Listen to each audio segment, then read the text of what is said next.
Hi, everyone. Thank you for taking time and prioritizing your Sunday to be able to join us for today's topic around climate change. Fariha Chaudhry, outgoing president of Open Boston, and cannot wait to introduce you to our incoming president, Yusra Ahmed.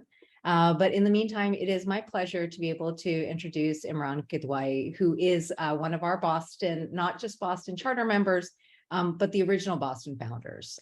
So for Imran, he's had a distinguished career in the computer industry. He's now an active member in the area of climate action as a market development fellow at NECEC, a nonprofit membership organization where one of his activities is to enhance the adoption of zero emission vehicles, or ZEVs, in the Northeast US. Imran is a technologist and entrepreneur. And as I mentioned, one of the original founders of Open through the Boston chapter in March of 1998.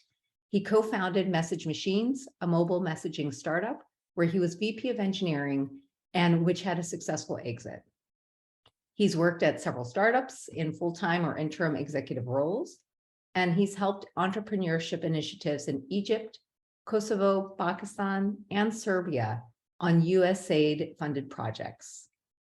He's worked at other large and small public and private companies where he built and shipped many products and participated in the creation of industry transformative products for financial trading, SaaS, and mobile messaging.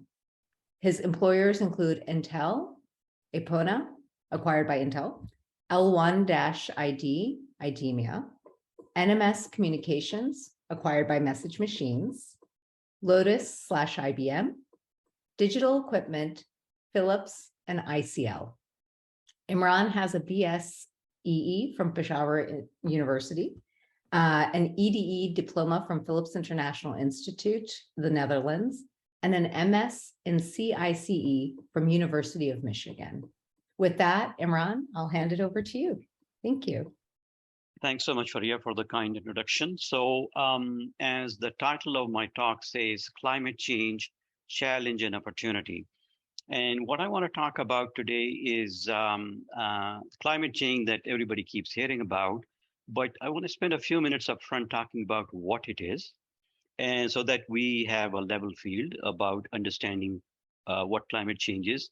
Then talk about the overall challenge and certainly the opportunity that exists.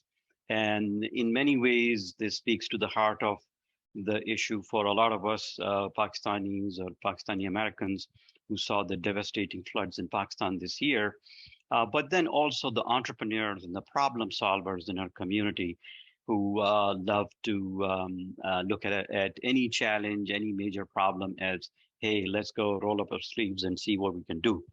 So as I said, the very basics, so what is the cause of climate change? What is the effect? And what is, if you will, the obvious remedy. So many of you may already be aware of these things, but if you can bear with me, as I said, I want to set the stage, make sure everybody's on the same page. So what is the greenhouse effect? In general, I mean, we hear about greenhouses where, say, plants are grown, but this graphic from EPA shows basically what it is in terms of our planet. That the solar radiation comes down to Earth, and obviously it provides us energy and light. A lot of it is absorbed in the Earth's surface, but then some of the infrared radiation is then emitted by the Earth's surface back into and beyond the atmosphere. And what happens in the greenhouse effect is that there are some gases and other, if you will, particles in the atmosphere that reflect this radiation back into the Earth. And so that's where the greenhouse effect comes in. And let me move on to the next one. So what are the main greenhouse gases? And there are several, actually the list goes below these four as well. But the biggest culprit is considered to be carbon dioxide. And the next one is methane.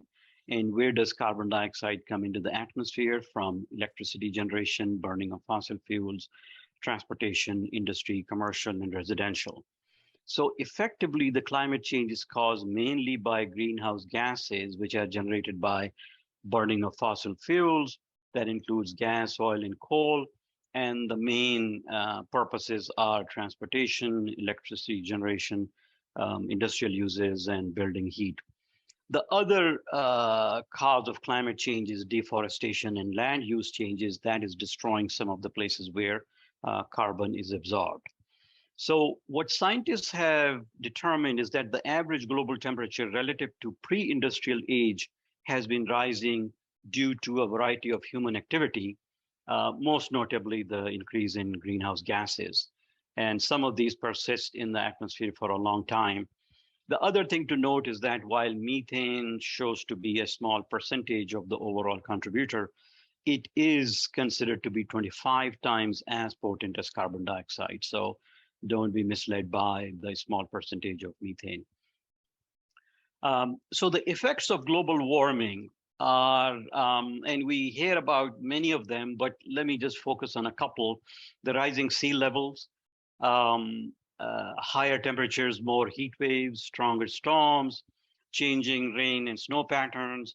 And then what we have been seeing just in the US this year, more droughts and wildfires, and certainly the melting of polar caps and so on and so forth. So the effect is, if you will, the biggest impact is the melting of polar caps, and we keep hearing about the rising sea levels, the melting of glaciers in different parts of the world. The one interesting thing which is highlighted here to remember is that scientists have estimated that every 1 degree centigrade rise in global temperature is estimated to cause 7% rise in the moisture in the air. At first sight, this may seem good. Okay, so we're going to get more rain. But the problem is that the weather systems are very complex. And so when literally when it rains, it pours. I mean, we have seen it in Kentucky, in Mississippi this year, in Southwest US, and in Pakistan. So you have droughts and then you have floods. So just having more moisture in air by itself is not good. And that's effectively the big impact, if you will, of climate change. So as I said, I mean, I'm not a climate scientist, but I do believe in science. And there are several charts like this that you can find. This one shows how since the mid-1860s, the temperature has gone up, and it's hovering around 1.2 centigrade above the pre-industrial levels. That's where we are now. So based on the collective wisdom of the scientists, in the 2015 Paris Agreement on climate change, a goal was set to limit the warming, global warming, to 1.5 centigrade by 2050. And then this was supposed to still have significant negative impacts, but this was supposed to be achievable.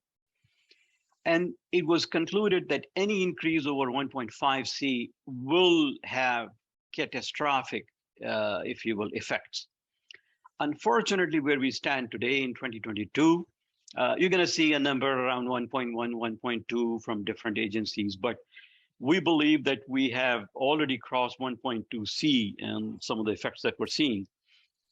And there is a sense that we won't be able to reach the goal of limiting warming to 1.5 C. And in the worst case scenario, people are talking of anywhere from 2.2 to 2.9 centigrade by the end of the century. So I picked up a quote from one of the newsletters that I get.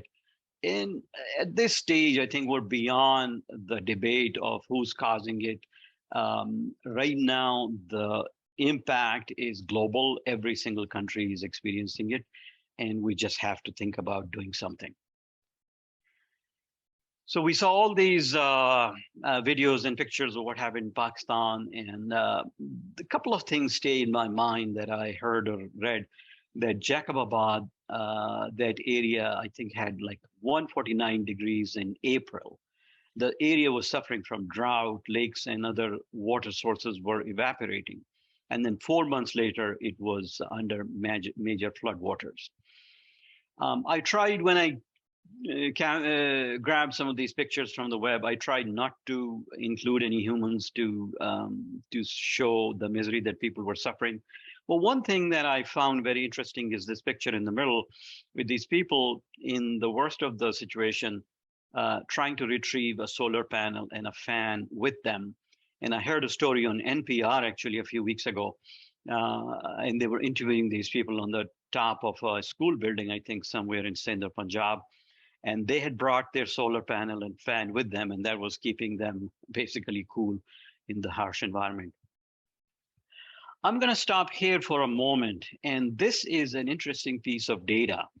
And I believe that if we look at it together, we can actually identify the source of the problem and even a possible solution. So this is a chart that's produced by the Lawrence Livermore National Lab, which is part of US DOE, a federal agency. They produce this every year. They produce actually several charts like this. I think it's called a Sankey diagram. So what they're showing on the left side here, there I would say 4 vertical planes, is the source of energy and where it comes from and where it goes on the right side. At the top, this is the number for 2021. That's the full calendar year we have completed. I believe they typically issue this in around March or April of every year for the previous year. So the number at the top says that in 2021, the total energy consumption from the source, not from the usage point, was 97.3 quadrillion BTUs. And yes, that's add 3 more zeros after trillion. Now the numbers here, now 97 is close to 100, so you can even think of the numbers on the left as percentages, but these are real numbers. So what we see interestingly right here is that these 4 areas, petroleum, biomass, coal, and natural gas, if you add up these numbers, they add up to 82 quarts. So imagine most of the energy that we use comes from fossil fuels. And then if you add the other ones at the top, solar, nuclear, hydro, wind, and geothermal, that's barely 15% or just above 15%, let's say. So this is the original source of our energy. I'm going to shift to the third plane here and show where actually this is being used, right? So these paths, the green path, as you can see, petroleum 35.1 starts out and 24.3 goes into transportation. So all of the transportation uses about 26.9, some of which is from biomass. And you can see a very tiny line coming from the yellow from the electricity, which is the second plane. I'm going to get back to that in a second. The second biggest use is industrial, which again is petroleum. There is natural gas and then some biomass and then commercial. And you can see natural gas is a contributor in each of these, and natural gas, which is pretty much methane. So you can see where the energy is being used. Now, if I could get your attention to the extreme right, which is just unbelievable almost, is these 2 sections, right? So out of all the energy that started, the useful energy ended up only about 31.8, if you will, quad. And 65.4, all these light gray paths, is rejected energy. This is the wasted energy. So when you hear about energy efficiency, this is why people talk about energy efficiency in various places. Look at the amount of energy wasted in transportation. And we all can relate to it even as laymen.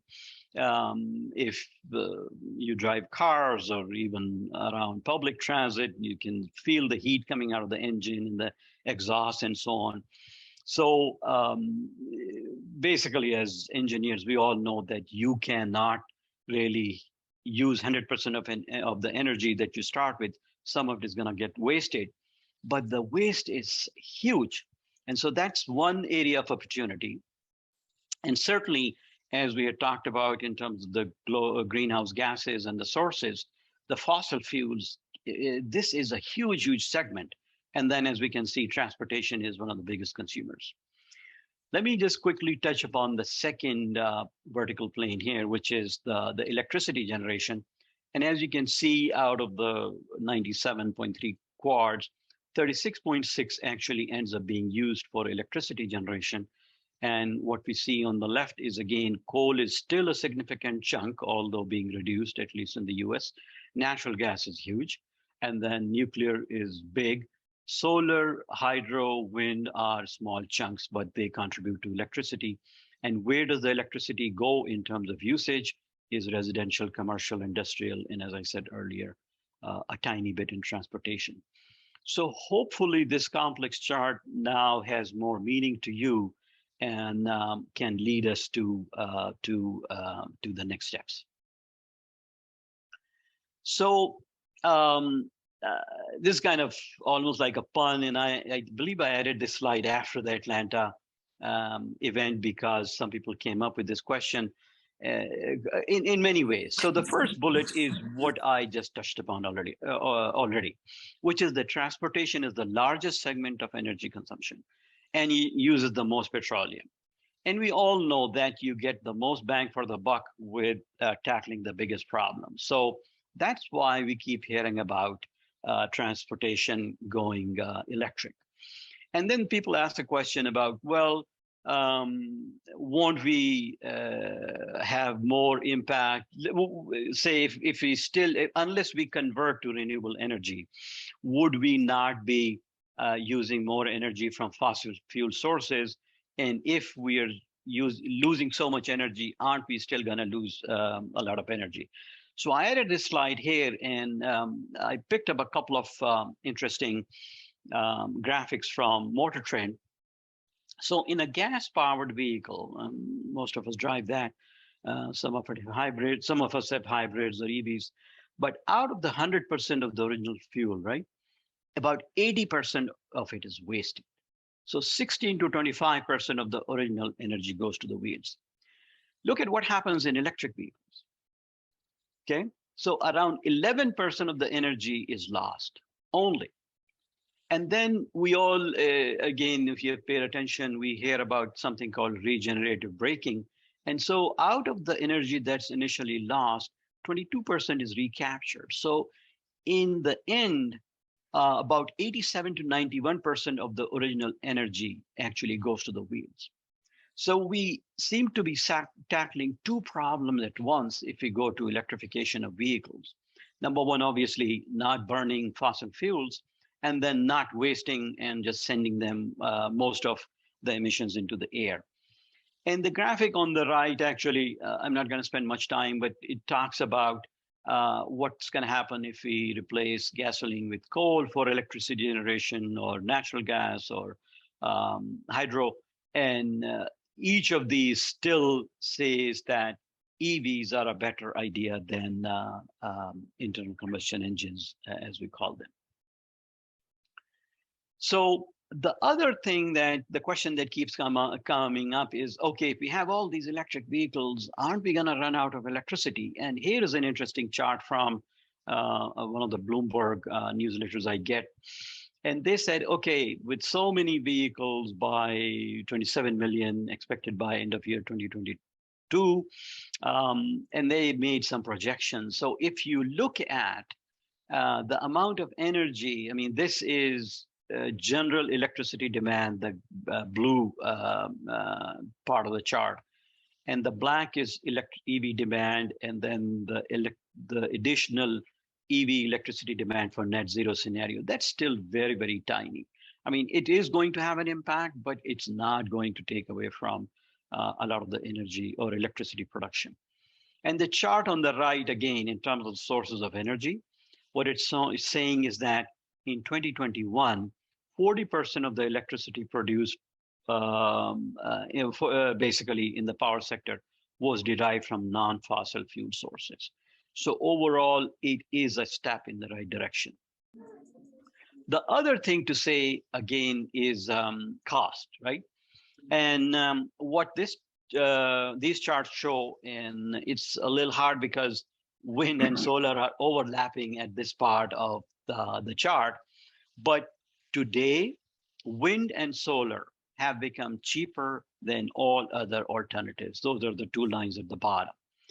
And this chart shows basically onshore wind cost, how it has dropped. Say this, if this is the cost of coal, how onshore wind has dropped with respect to coal, with respect to gas, PV, photovoltaic, how it has dropped with respect to coal and gas, and solar is now even cheaper than wind globally. So at this stage, there is no excuse not to move to these renewable energy sources.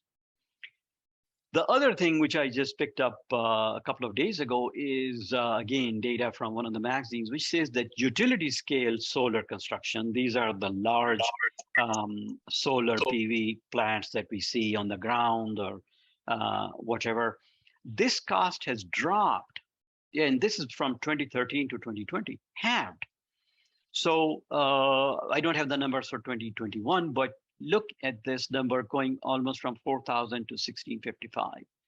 And as I said, this is basically telling us that solar and wind are not in any way more expensive. They are even cheaper. So what is the solution to climate change? It seems a little wordy, but I mean, I'll say it seems very simple, which is to reduce initially, and then ultimately eliminate the use of fossil fuel for all the uses that we talked about. And the other big thing that we talk about is reducing deforestation. So in terms of renewable energy, as I just said, solar and wind are so cheap. That seems today to be the obvious solution, to switch to renewable energy, I mean, wind and solar, and run everything on electricity because obviously they are producing electricity.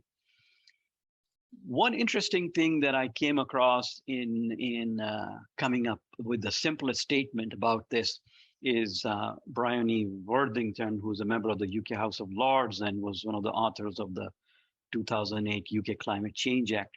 She said it in words that cannot be any simpler.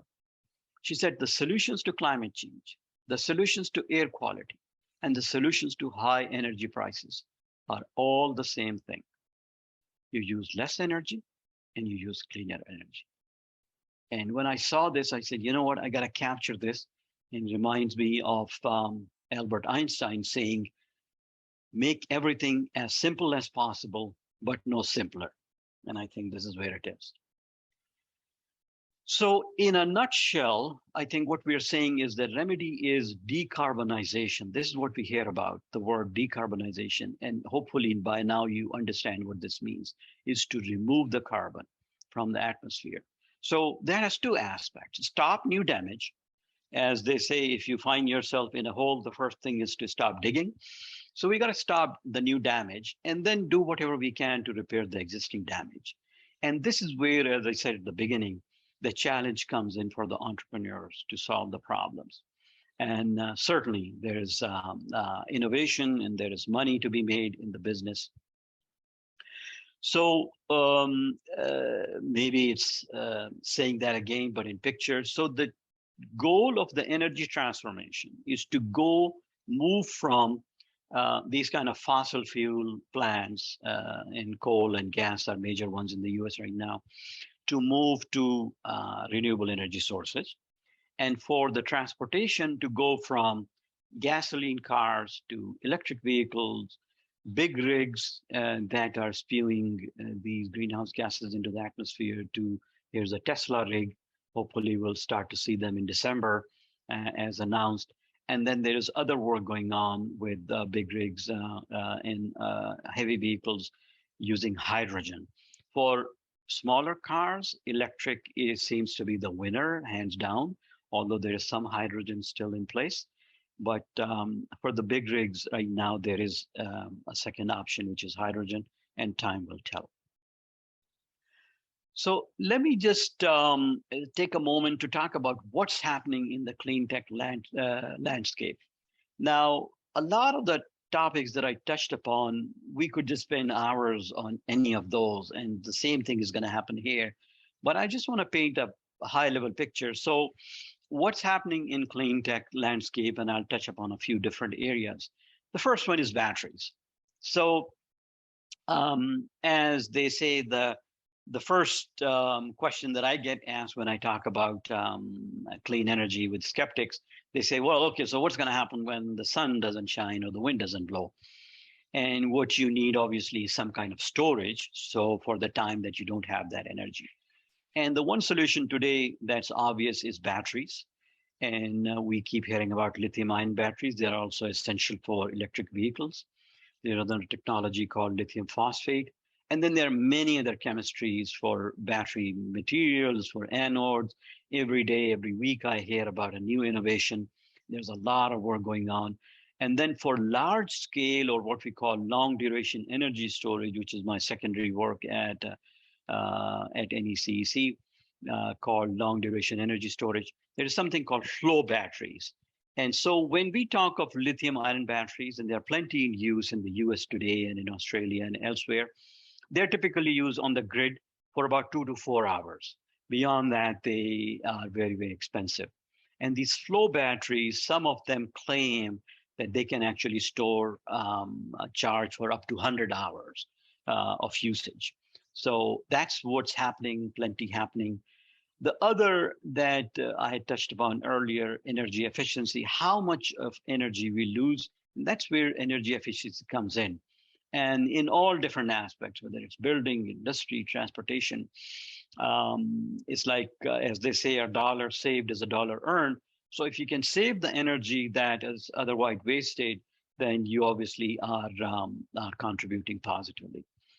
In transportation, I touched upon EVs. We generally have a term called zero emission vehicles that's broader, that includes hydrogen as well. Then you have electric, low, light duty vehicles, electric and hydrogen, medium, heavy duty vehicles. What's happening as you have large batteries in buses and trucks, you have this new concept coming out, which is called vehicle to grid and vehicle to battery. And there are plenty of stories, if you will. Even within Massachusetts, there is something called a virtual power plant that was set up that actually feeds back into the grid from the batteries. And from school buses that sit idle in the summer, they become a good source of energy back into the grid. Then there is e-mobility, e-bikes, e-scooters. California has banned sales of gas-powered cars after 2035, and many other states are following.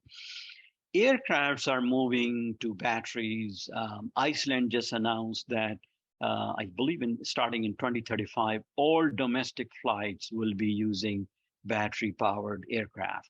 And then there is sustainable aviation fuel, hydrogen, ammonia. They are being looked at for shipping, which is again a big user of fossil fuels. There are various things being looked at. Electricity, we've talked about solar PV for home. Now there is a greater move into community, those who cannot put solar panels on their rooftops, maybe live in apartments and so on. Even in the recently passed Inflation Reduction Act, there's support for what is called community solar. And then grid scale is the one that you see on the ground, very, very large scale that grids are tapping into. What is becoming interesting now is solar PV is very often teamed up with battery storage for home and for grid scale. And then I talked about the virtual power plants. In fact, just in the past 2 weeks, a major announcement was made in Puerto Rico after the recent storm. Actually, after the last storm 2-3 years ago, a lot of people started installing solar panels and batteries in their homes. And they did very well in after Ian. And one of the suppliers actually is putting together, basically combining a lot of these individual homes into what is now called a virtual power plant. And they can then sell the excess energy back into the grid. And these are generally called distributed energy resources.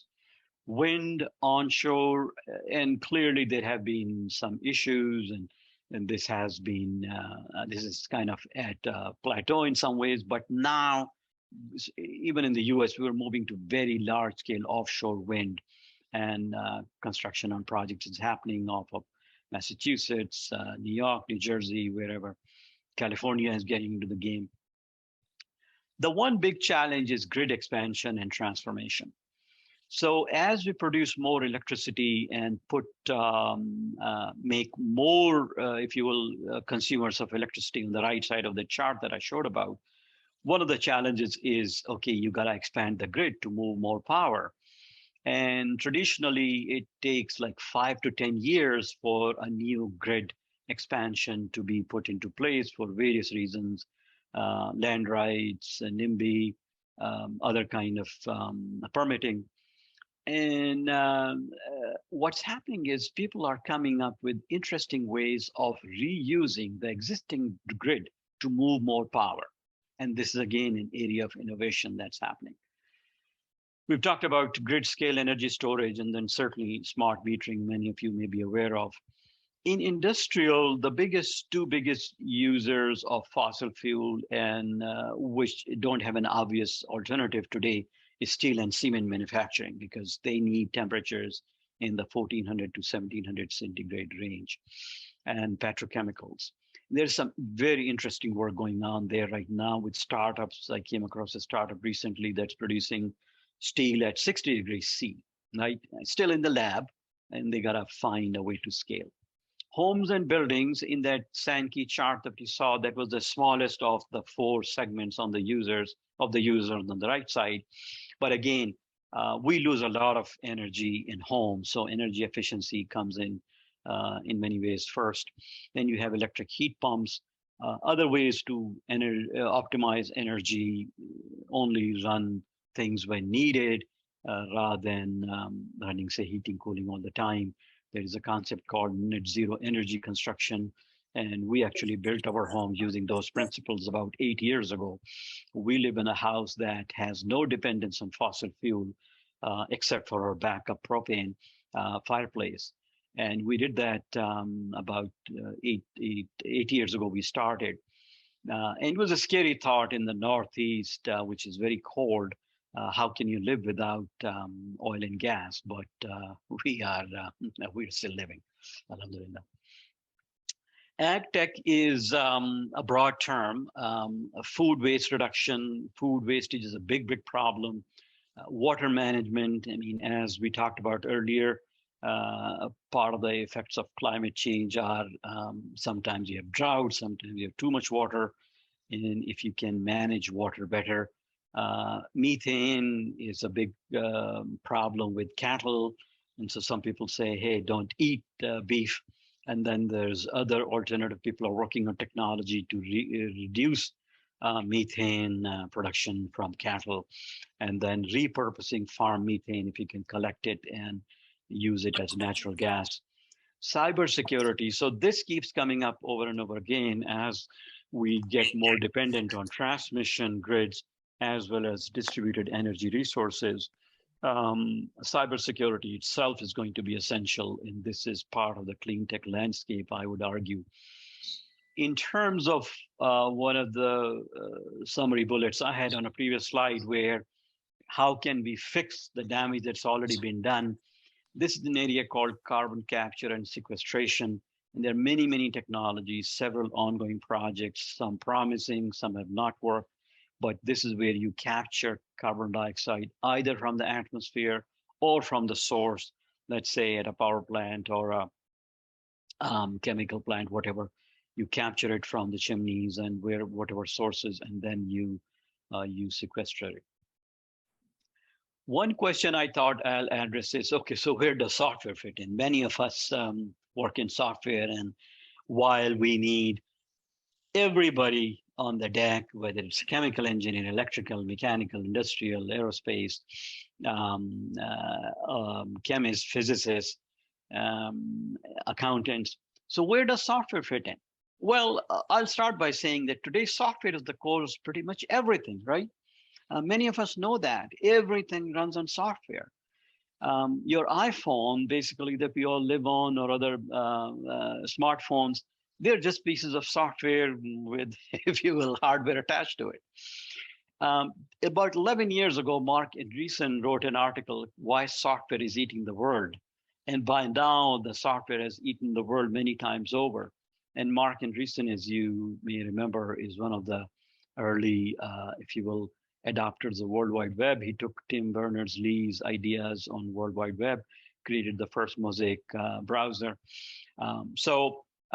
Cars today are considered basically digital platforms. And some people are even talking of them as software-defined vehicles. Tesla can update once they find a problem, they can just send a software update over the air. You don't need to bring it anywhere. If anything, if you're following the industry news, one of the largest auto manufacturers, Volkswagen, their CEO actually lost his job just a few weeks ago simply because Volkswagen was having software problems with their cars. So where is actually software needed? I touched upon this earlier in grid transformation, EV battery charging storage, and when and how to discharge. This goes back to the virtual power plants and all the other grid needs. Solar PV battery storage and control, distributed energy resources, virtual power plants, smart usage of appliances to decide when energy supply is plentiful, time of use rates. These are not universal, but many states, at least in the US, are moving to time of use rates. So you can say charge your EV overnight and they'll give you some kind of a discount. So in effect, software is needed by everybody and everything. So let me touch upon where the money is, right? So venture funding, which many of us entrepreneurs depend on, I picked this interesting quote somewhere. In the past, we would always think of ROI, but today many venture investors are also asking for positive impact. Here's a chart from Bloomberg, which shows through 2021 how venture VC funding has increased for climate tech. A more recent chart for Q3 of 2022, while 2022 has seen a dip in overall VC funding, including in climate tech. But the big headline is that climate tech funding is about 19% of the global venture fund. And then this one, again, from Bloomberg newsletter, talks about various funds that are specifically in the climate space. Those who are true, say, TechCrunch, fans, they would be happy to know that in the recent TechCrunch Disrupt, out of the 5 finalists, 4 were in climate or environmental tech. The winners were in climate tech. The winner and the runner-up was in climate tech. So if you haven't come across these things, here they are, and that's the data. I'm going to spend a minute here in terms of investment bankers and talk about something in the US that has happened recently. I touched upon this earlier, called the Investment Reduction Act, which was signed into law in August. And an interesting article in the Atlantic about titled "The Climate Economy is About to Explode." Nice graphic. And then I would urge you, if you have any interest, to read this article. It should be on the web. So what they did was they picked up on a Credit Suisse research note, which talked about the new climate law. And variously, you will hear the number 369 billion, 374 billion that's allocated in that act for climate action or climate related spending. What they're saying is that because there are no limits to the spending in each of the categories, they believe that it's actually going to be close to 800 billion instead of 374 billion.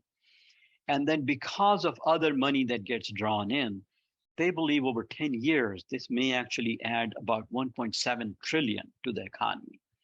So what they're saying is, look, you should be, if anything, scared of missing out of the economic growth if you don't kind of jump in and take advantage. And the number of Americans working in this area is going to explode. The opportunity is going to be large, money is going to be huge. And one thing that I have touched upon a couple of times, there are really difficult challenges, technical problems to solve. And this is, I think, where we need all the hands on deck. So the impact, this was signed on August 16, I believe, plus minus. And there's a couple of headlines. So Forbes had a story, this is some weeks ago in October, that 28 billion in new clean energy manufacturing investments have been announced. There's a story from a New York news source saying, okay, how much money New York could expect? About 70 billion across different industries. About 11 billion has been announced in EV battery plants in the US. Because of the various incentives for solar, and there are two. One is the investment tax credit, and the other is the production tax credit, that we could even see, not consistently, but for some years, we could even get down to $0 per kilowatt hour or close to zero. And then just something interesting for software guys. So Zendy is a software platform, and what they did was they added basically impact of Inflation Reduction Act. So as you look at projects on this platform, they actually bring in the financial impact of IRA that could help your project. So the other recent news of note, and I touched upon this earlier, is that the UN actually says if there is business as usual, that there is at this stage no credible pathway to 1.5C is in place. So one bad news. Another bad news that the animal population has plummeted in the last 50 years. Glaciers in Yellowstone and Kilimanjaro are going to be gone by 2050.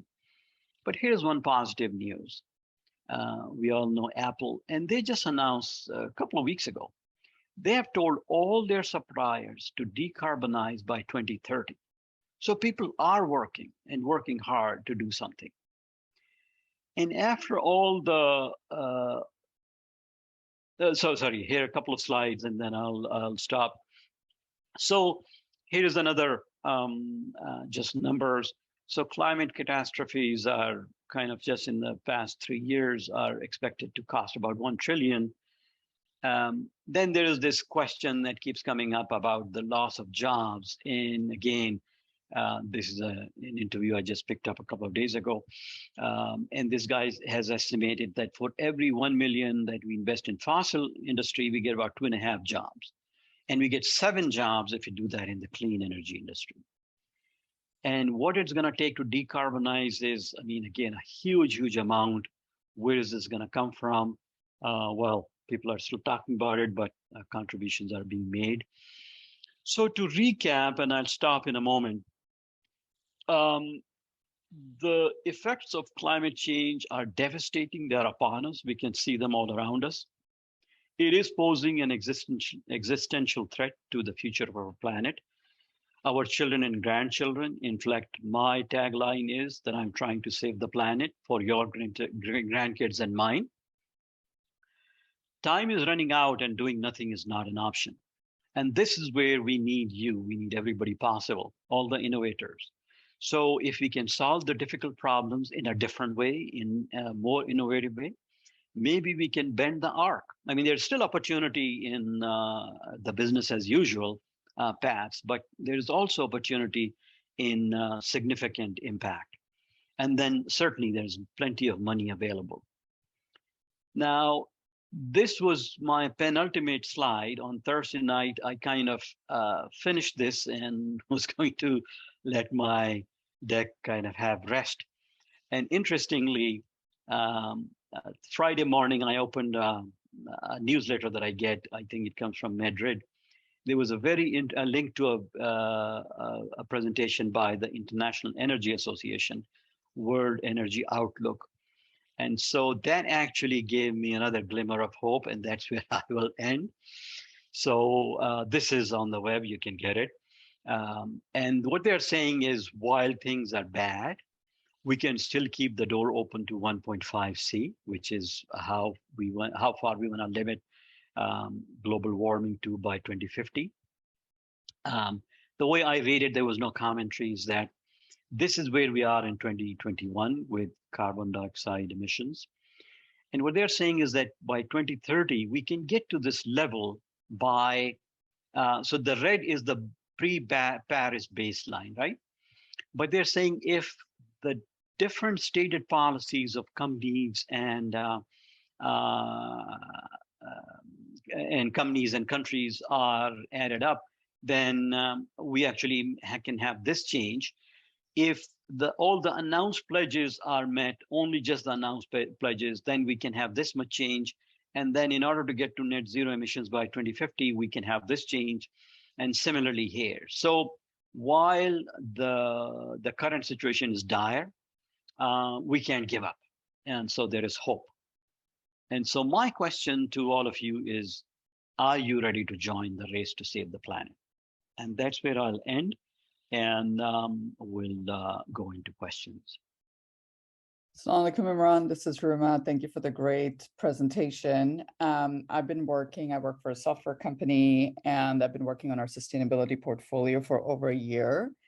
So the only thing I would add to your fantastic presentation is people, the people who are impacted. And there is also a lot of conversation around zero inequality and diversity, equity, inclusion metrics, which the investors, asset firms, and consumers are really forcing people to pay attention to. So everything that you've talked about has a huge impact on people. And we're talking about climate refugees as well that we see in Pakistan, unfortunately. Sure. All of the estimates that you've listed have they're already sort of, beyond they're either estimated to double, triple, so they're supposed to be very conservative estimates. Having said that, there was this one comment that I heard last week when I was in the room with some oil and gas customers that was really bothering me. And Guardian has done an expose that the oil and gas, the top producers have like 30 billion a day or a week, but it's ridiculous numbers a day profit. And so this oil and gas customer said that, who are in fossil fuels, obviously, that the renewable energy is far out on the horizon. And we are looking in the next 50 to 100 years to keep producing, 50 to 100 million barrels a day. So we're not going to stop. So all of these policies and implications and all of that is great until we can actually get some of the biggest producers and culprits to change the way they are showing up in the world. Yeah, so I don't want to necessarily beat up on the oil industry, although what you said makes sense, and the oil industry is certainly a big part of this equation. But I believe it's the same. I would encourage people to look at the IEA report. I believe it was just published on the 27th of October. I think the date is there in a second. So it does say that we are past the peak of fossil fuels. And as I showed in terms of the current cost, there is a rapid transition to solar and wind. The costs are cheaper. The cost to implement, say, I think even wind and solar is cheaper than gas as well. But there is certainly more innovation needed. And I leave it at that. But certainly, I think you brought up one of the good parts, which is at the end of the day, this is the human impact. And I did not emphasize that much more, but that was kind of built throughout in the theme. So what I'll do is I will also I'm looking at the chat. Let me answer some of the questions there, and then Ambreen or Fariha, do you want to moderate verbal questions? But let me start with the chat. So a very interesting question from Bala about EVs, and it's right on. And as I said, I'm working since the beginning of this year at NECEC to enhance the adoption of zero emission vehicles. And one country that I heard from the beginning of the year, as I kind of dove into it, that is doing very well is Norway. And I don't know if you remember a couple of years ago at the Super Bowl, there was a commercial with Will Ferrell, which was GM commercial, and he heads out in his EV in a container to Norway to fight them because they were number one. So we tried to get Will Ferrell to come to one of our meetings, but that didn't work. So I invited some people from Norway to come address the Clean Transportation Working Group. I think it was in April of this year, or May at NECEC. And after that, and reading everything, if anybody asks me, what are the two issues holding EV adoption? And Bala has said it exactly. So if anyone is to ask me, I would say incentives and charging. It's because the EVs are definitely more expensive. And Norway has done terrific work in this space, to the point there that now 70% of electric vehicles being sold in Norway now are EVs. So here's what they did. They got rid of the VAT, the value added tax, or as we call sales tax, which is about 24%, let's say. So if you buy a car for 100, whatever, the total cost is 124, 125. So if you take that away, the 24, then the cost is now 20% cheaper. What they also did was they said, okay, if you have an EV, you don't have to pay tolls on the road. If you have an EV, you can use the bus lane or whatever. If you have an EV, there's some other, like in some places, parking is free or parking is more convenient. And then they added a lot of charging, made it very, very convenient. So here's what's happening in the US, both at a state level, and I can talk about the Northeast. There are very nice incentives across different states, Connecticut, Massachusetts, and so on and so forth, Rhode Island, New York, rebates for EV, and then the Inflation Reduction Act. In the past, there was a rebate of whatever amount, but it limited each manufacturer, say Tesla or Toyota, to 2,000 cars. And when that limit was reached, there was no rebate. Now what they've done is taken away that limit. So you have the rebate. The second, charging, it continues to be an issue. And that's why Tesla ended up having a private network, and they have made it very, very convenient. But the Infrastructure Investment and Jobs Act that was passed last November allocated billions of dollars, depending on how you read it, 5 billion, 7.5 billion. And that money is being now rolled out to the states, and we're, in my job as well, paying very, very close attention. So in the next few years, the next 2, 3, 4, 5 years, you're going to see a lot of charging, especially on interstates. They have rules.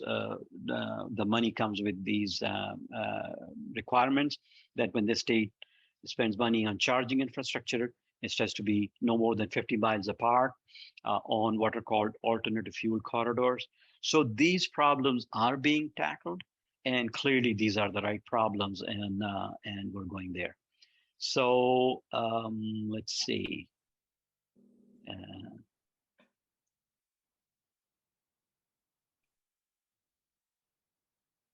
Somebody said, what do we need to kickstart or join an existing project with a special purpose vehicle in the private sector? This is beyond my my grade. Adil Jaffrey is based in Houston. He is on the call. He's actually part of a new VC fund that's focused in this space, and he comes from the finance industry. Do you want to take that question, Adil? Sorry, Imran, I was distracted. What was the question? The question is, what do we need to kickstart or join an existing project with a special purpose vehicle in the private sector? I believe they mean a SPAC. I see. I mean, the SPAC performance over the last year-ish has been interesting to watch, although there were a lot of exits through SPAC. On the venture side, we do have lots of SPVs and funding vehicles that have been created by various institutions, both private on the private equity side as well as the VC side. And so we are seeing some of that as well. Let me give it some more thought as to what would be a good way to participate in some of these projects beyond just what may be publicly available out there. Okay. Karen has a question on fusion. Now, this is an area that is of great interest, obviously, in the industry. Every now and then you hear about new, if you will, breakthroughs, whether it's in the UK, in the US, in Europe. I think the best case scenario is that we're still 5 to 10 years apart from anything that is scalable. And so, yes, there is hope, but right now there are also questions. So fusion is certainly on the table. Shahid Majid asks, which state has the most incentives for EV charging station providers? I don't have that offhand, but I would suggest, depending on where you're located, in the Northeast, there is something called the Green Energy Consumers Council. And if you go to their website, they have a very interesting, if you will, charts and sort of data about the Northeast. But certainly California is way ahead in general in supporting various kind of infrastructure. And the other simple answer, Shahid, is that if you will take a look at the new charging money that's coming down from the federal government, it's I touched upon it, but let me just spend maybe 30 seconds. So the IIJA passed in last November, and anything takes time. So in January, they conducted, or an outside entity conducted, like a summit to kick off this charging, if you will, investment. There were like 2,500 people on the webinar. I was one of them. Secretary Granholm spoke, Secretary Giamondo spoke. There was people from the Energy Department, Secretary Buttigieg wasn't there, but his representatives were there. One of the things they said is this is the first time that electricity or energy and kind of transportation is coming together. So they said they will create a new joint department, right, between the two entities, and that was created. Then they passed some rules and said, okay, this is called NEVI, N-E-V-I, National EV Charging Infrastructure. And they asked each of the 50 states and other jurisdictions to submit their plan for how they're going to spend the money. Based on the population of different states, they came up with how much money they're going to allocate. Each state submitted their plan by the 1st of August. These plans are approved by the 30th of September, all of them.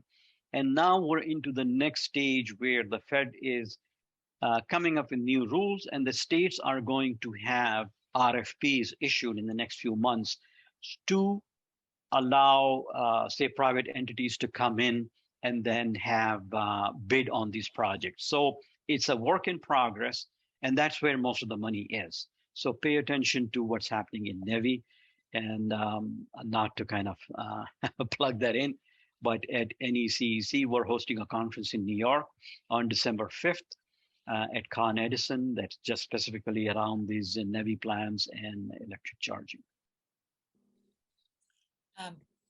Thanks, Imran.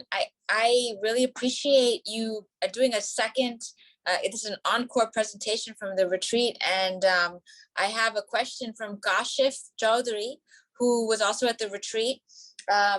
He asked what we can do as consumers and as participants in a democracy. I wonder if you could address that question. He was also at the retreat as well. He's from Atlanta, the Atlanta chapter. I'm sorry, can you just rephrase the question? Maybe I was distracted by the questions in the chat. Sure. So Kashif was asking, Kashif Chaudhary from Open Atlanta was asking, what are 2 or 3 things that we can do as consumers and participants in a democracy to make a difference? So that speaks to my heart. And if you will let me preach for a moment, the simplest thing is practice sustainable living by the consumers. So if you look at the amount of energy water, chemicals, fertilizer used in food production. If you read stories and about Ghana being a place where a lot of the unused even or post-use clothing globally that ends up and is creating such an amount of pollution. So there are these basic things, and then other aspects of sustainable living, as I mentioned. I mean, let's say we move to hybrid vehicles. In fact, somebody asked me, he said, so do you have an EV? And I said, no, I don't have an EV. I got my first hybrid in 2006. 5 years later, I changed to another hybrid in 2011. And at that time, I said, my next car is going to be an EV. Unfortunately, I have not found, or until this year, I had not found the right EV. So I'm driving an 11-year-old hybrid. My wife switched to a hybrid as well. And the reason was the EVs were very expensive and the range anxiety that exists. So those are the two contributors why I did not buy an EV, and it's still on my docket, maybe in the next year. But right now there is a big, if you will, backlog in the auto industry. The other thing, as I said earlier, and I'm just not trying to say that we're doing the best or better than others, but certainly we're trying, is 8, 9 years ago, 10 years ago, we decided, okay, we're going to have a house that doesn't have dependence on fossil fuels. And it was a project, it was a journey, but we are there. We produce about 70% of our own electricity from PV on a rooftop. And that's because that is the maximum allowed under the current rules, or was under the current rules in Massachusetts, net metering. And now actually that cap has been lifted. So we still buy 30% of our electricity from the grid, but we have solar hot water, we have solar PV, we have a highly insulated home, and we are reducing our dependence on fossil fuel.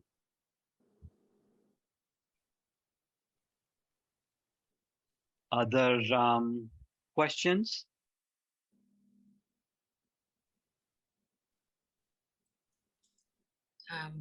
I have one. Sure. I asked about sand. Water, of course, is a resource that we're concerned about, but sand is the second most concerning resource. And since that is the major component for solar, I was wondering what your thoughts were about it. So that's not an area that I know enough about. Maybe I should have said at the beginning that I am not an expert in climate science. I just know enough to be dangerous. But if you don't mind, this was Karen, right? Asking the question?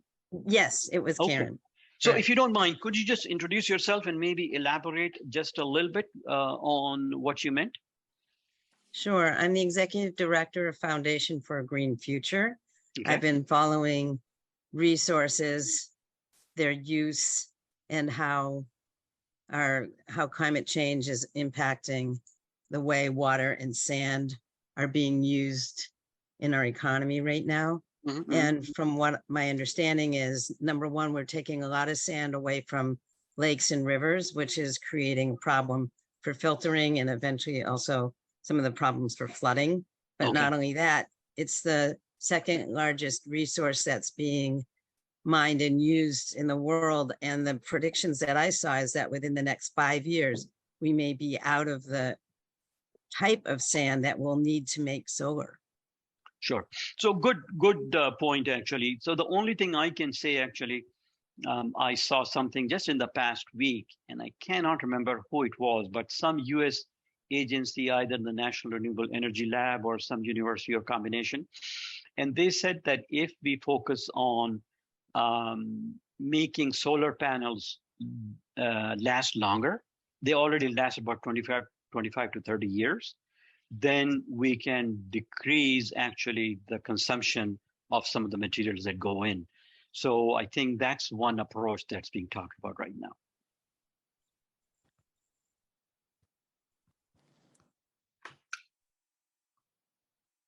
Hi, Imran. Thank you for the presentation. I wonder if you could talk a little bit about the opportunities for Pakistan-based entrepreneurs with respect to climate-related changes, that would be wonderful. Thank you. Sure. So one thing that I think that's already happening in Pakistan is solar rooftop, I think, is becoming common. I don't know how much battery is involved, but I would look at that as an option as well.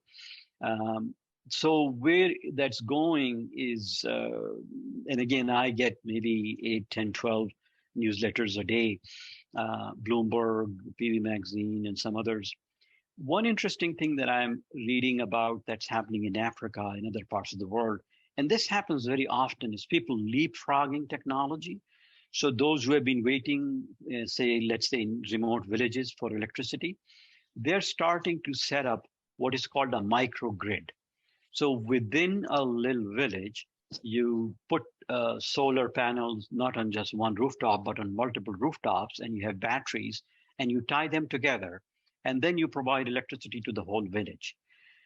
So I don't know if that's already happening in Pakistan, but I would say that that's one possible approach. And where the entrepreneurs come in is, again, depending on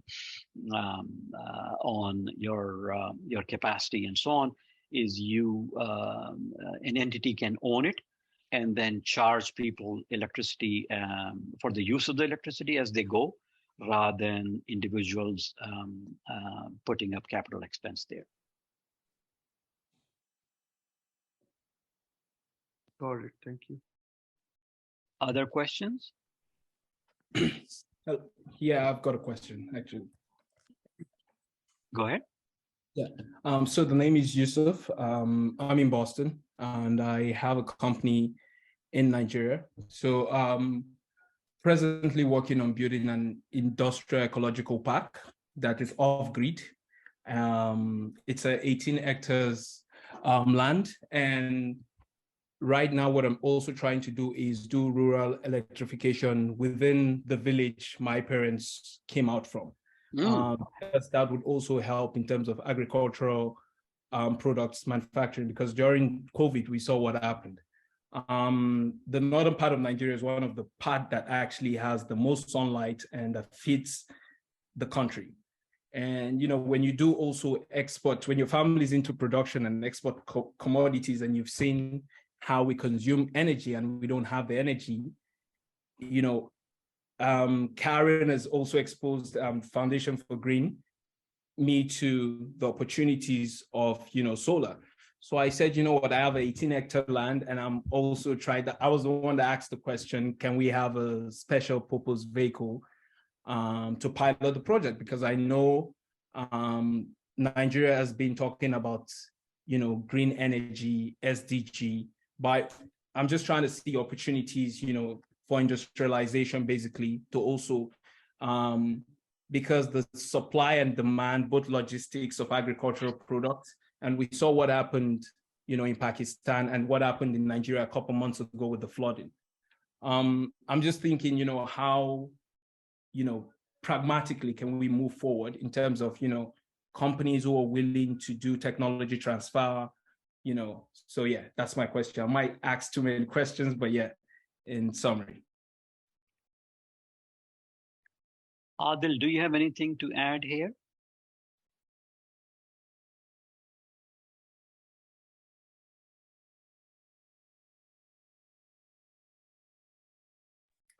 Thank you, Imran. Sorry, I was fumbling with the buttons here, but no, I think internationally, I do see a role for geothermal as well, potentially over time. I think you mentioned grids and better energy storage systems and generation, combining all of that. But I do see a role for geothermal increasing over time across the board. In Texas, we are tinkering at present with innovations in that area, but I sense that, you know, opportunities in that field could potentially be taken global over time. Okay. Qadir, you had a question? Yes, my name is Dr. Qadir. I'm based in Washington, D.C. area. And I am working in Pakistan also. I am installing the water filtration plants in the government schools in Pakistan. And this is the first of its kind project. Nobody ever focused on the schools. About 85% of our kids go to the government schools, and 80% water quality is not drinkable.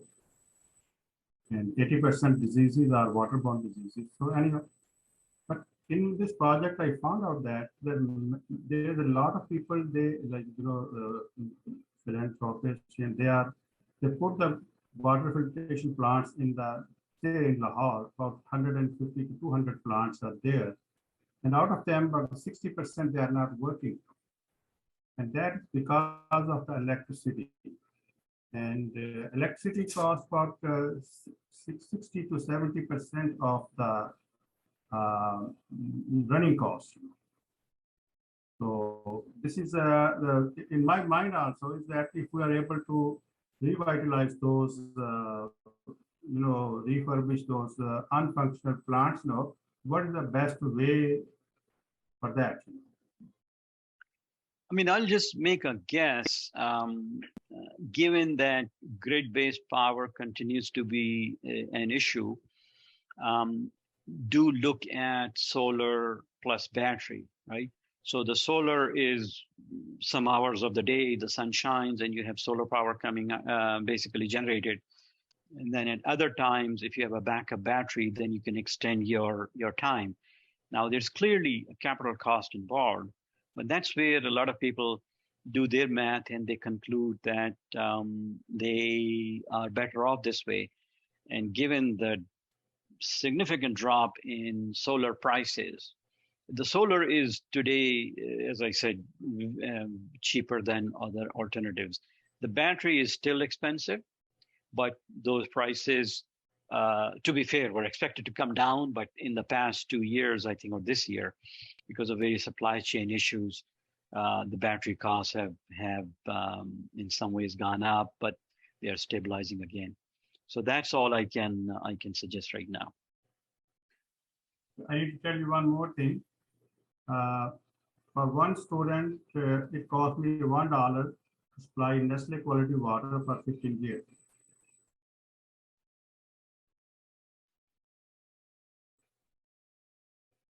I'm sorry, one more time? But just for your knowledge, Oh, okay. The plant they are installing in the government schools, it cost me just $1 for one student, and the life of the plant is 15 years. Mm-hmm. So with $1 contribution, Sure. the one child drinks water of Nestle quality for 15 years. It's such a, but we are maintaining these plants by ourselves. Sure. It's a third party doing that one. This is why we are, it's very cheap, and they're not, unfunctional. All right. Other questions?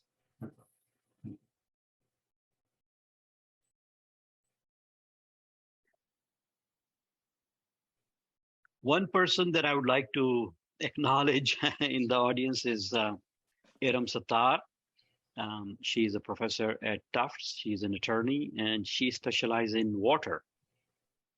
Iram, would you like to add anything to what I've said, and especially in the context of Pakistan?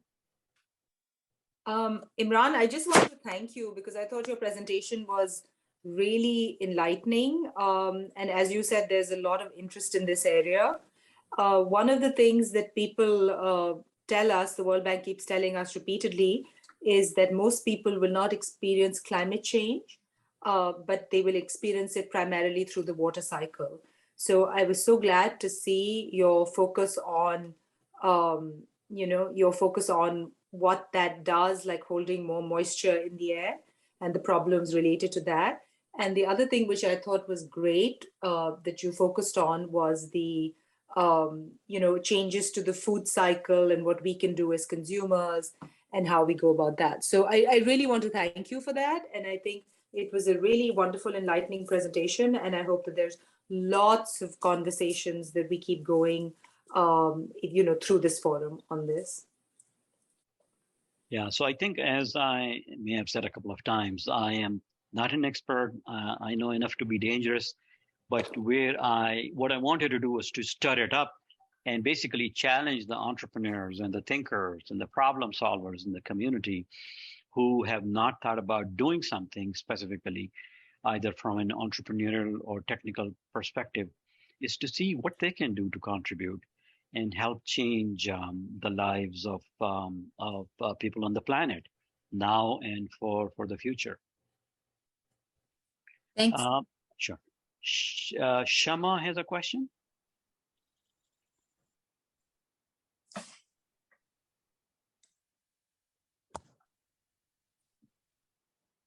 Shama? Assalamu alaikum. Actually, this is her husband. Okay. My name is Babar Yassin. And I've been working in climate tech for last 7 years. For number one, for textile industry, then sustainable supply chain. First of all, thank you so much for your talk. It was really enlightening. And on the water side, we have worked a lot of details from, because what we are doing on the textile side, it's cradle to the recycling of that whole process and continue the life cycle of the cotton and other materials. Along with that, everything we track for sustainability in the products. And obviously, along with that, we make sure that we record all the carbon emissions and everything else through the data, what the software we have created. The most important thing, in my opinion, is on the power side is one big thing, but other things, other material mostly, are very challenging, which we have to tackle for the climate. And on that, we need to really talk about and think about that the materials we use in daily life, for example, plastics, certain plastics are not recyclable and certain are. So there is a long list of it. SDG 2030 Sustainable Development Goals of United Nations are the most important thing we follow, and we are trying to address all of them along with the carbon emissions and everything through our software and our platform. So I really learned a lot through this talk. So I really appreciate what you just said and did. If you want, you can check my company's site. It's sourcingease.com. That's for textile industry.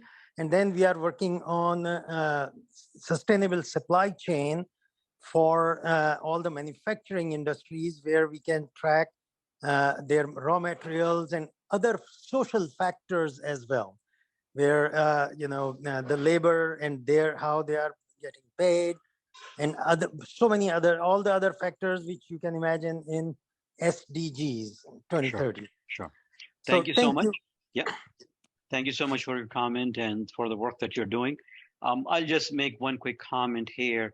Just this week, I was reading, maybe yesterday or the day before, an article on one of the Bloomberg newsletters about degradable plastic for water bottles. And the story was that there's a startup, I think California-based, that has been announcing for 2 years that they're just about to launch their bottle. And it talked about the graveyard of so many companies and large companies and bottling companies talking about degradable plastic, but none has worked so far. And this company obviously has some promise, and they're still working on it. So suffice it to say, challenges continue. And yes, as I keep saying, there are plenty of things to look at. Let me answer one quick question, and then I'll pass it back to Ambreen. I know we got to bring this to an end soon as well. So I think Shehryar has a question about tree plantation. So again, this is not my area, but he's saying, can you touch on the tree plantation as a solution to climate change? So what I understand generally is that tree plantation does two things. Number one, trees are basically a carbon sink. So when you have trees growing, they actually absorb carbon and keep them there. And so that's part of the deforestation issue as well.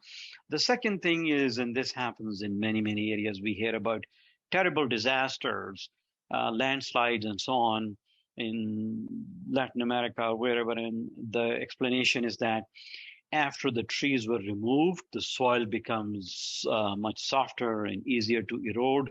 And with rainfall and so on, there's massive erosion. So tree plantation is certainly one of the solutions, but obviously not the only one. Amreen, I'll pass it back to you for any moderation, and I don't know if you want to bring this to closure.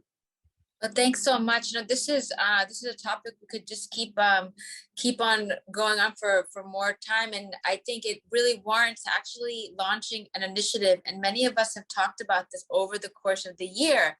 There is a critical mass in open. We do care about climate change. Thank you so much for lighting a fire amongst all of us, igniting that interest. We've learned so much from you, and we have talked about having a climate initiative. We're still shaping what role open can play. And I think, we've all been asking ourselves, what can we do as individuals? What can we do as businesses? What can we do as an organization?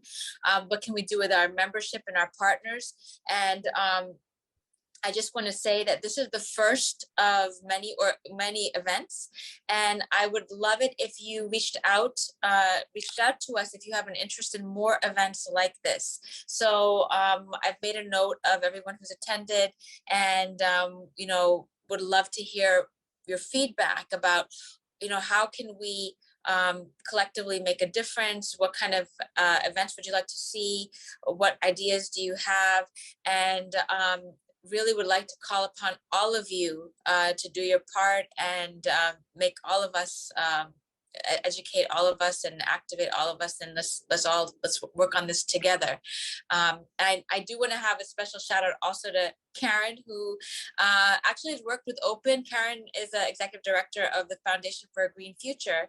And if you remember at Open Boston, we did an event called Green Tech Trends at Faneuil Hall back in 2015 with Boston Green Fest. And she is doing a water forum. Iram Sattar has previously spoken at the water forum, and we will have another water forum in March. But we're always looking to partner with other organizations that share our mission. So thank you everyone, Openites as well as friends of Openites today for attending, and we are going to make the recording available very soon.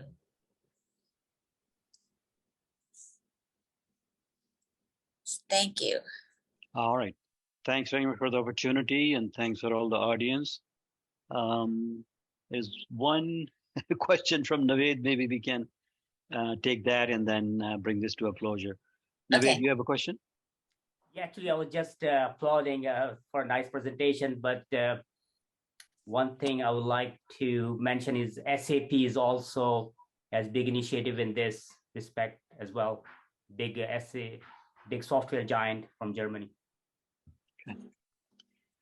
All right. Are we ready to close? Yes, we are. We are ready to close. So thanks again, everyone, for attending. And just keep an eye out. We recorded this. We'll share this and stay tuned for more events. So thanks, everyone. Thank you. Thanks.